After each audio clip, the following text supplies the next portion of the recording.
Paul ചെയ്ത അന്ന് കൊടുക്കുന്ന ഡേറ്റയും അവസാനം റിസൾട്ട് പ്രഖ്യാപിക്കുന്ന സമയത്തുള്ള മൊത്തം വോട്ടർമാരുടെ ഡേറ്റയും തമ്മിൽ യാതൊരു വ്യത്യാസവും വരാൻ പാടില്ലാത്തതാണ്. കാരണം അന്ന് ജിജീഷ് അങ്ങനെ ഒരു സംശയം തോന്നാൻ കാരണം ജിജീഷ് ഇപ്പൊ നോക്കൂ, തെരഞ്ഞെടുപ്പ് കഴിഞ്ഞ 11-ാം തീയതി തെരഞ്ഞെടുപ്പ് കമ്മീഷൻ പുറത്തിറക്കിയ വാർത്താക്കുറിപ്പാണ്. ആ വാർത്താക്കുറിപ്പിൽ പറയുന്നത് മൊത്തം വോട്ടർമാരുടെ കോളത്തിൽ ആദ്യം ഒന്നാം ഘട്ടത്തിൽ എത്ര ആൺ വോട്ടർമാർ പെൺ വോട്ടർമാർ അവരെ ടോട്ടൽ എത്ര, രണ്ടാം ഘട്ടത്തിൽ എത്ര ആൺ വോട്ടർമാർ പെൺ വോട്ടർമാർ അവരുടെ ടോട്ടൽ എത്ര, അതിൻ്റെ പെർസെൻറ്റേജ് എത്ര, അതിനുശേഷം ടോട്ടൽ പറയുന്നിടത്ത് മൊത്തം പോളിംഗ് ശതമാനം 66.91%, മൊത്തം വോട്ടർമാർ 7,45,26,858 എന്നും കൃത്യമായി പറയുന്നുണ്ട്.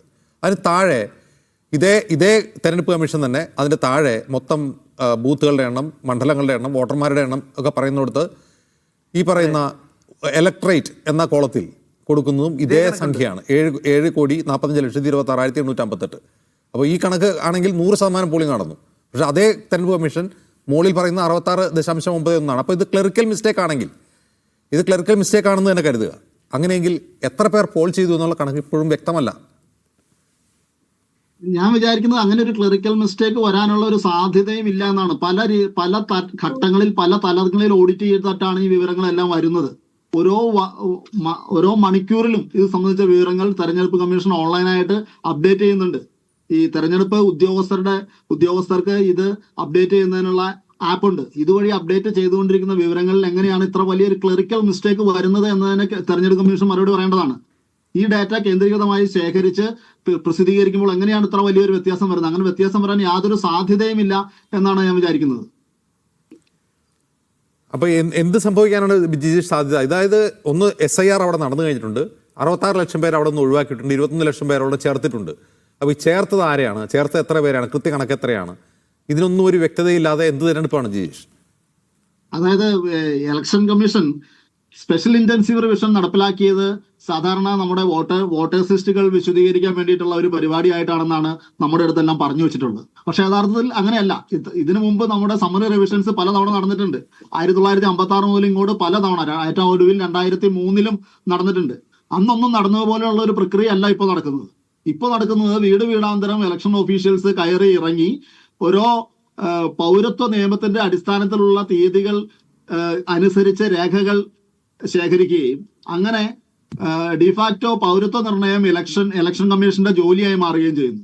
ഈ വീടാന്തരം കയറി ഇറങ്ങുന്ന ഉദ്യോഗസ്ഥന്മാർ സഞ്ചരിക്കുന്ന ഫോറിനേഴ്സ് ട്രിബ്യൂണലുകളായിട്ട് മാറുന്നു, പൗരത്വ പരിശോധകരായിട്ട് മാറുന്നു എന്ന ഒരു സാഹചര്യത്തിലാണുള്ളത്.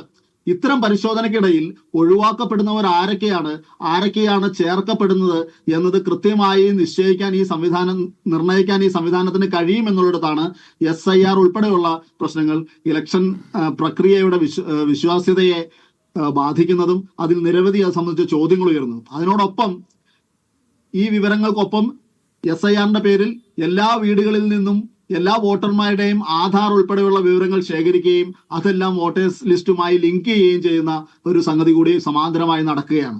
അത് ഓപ്ഷണലാണ് എന്നാണ് പറയുന്നത്.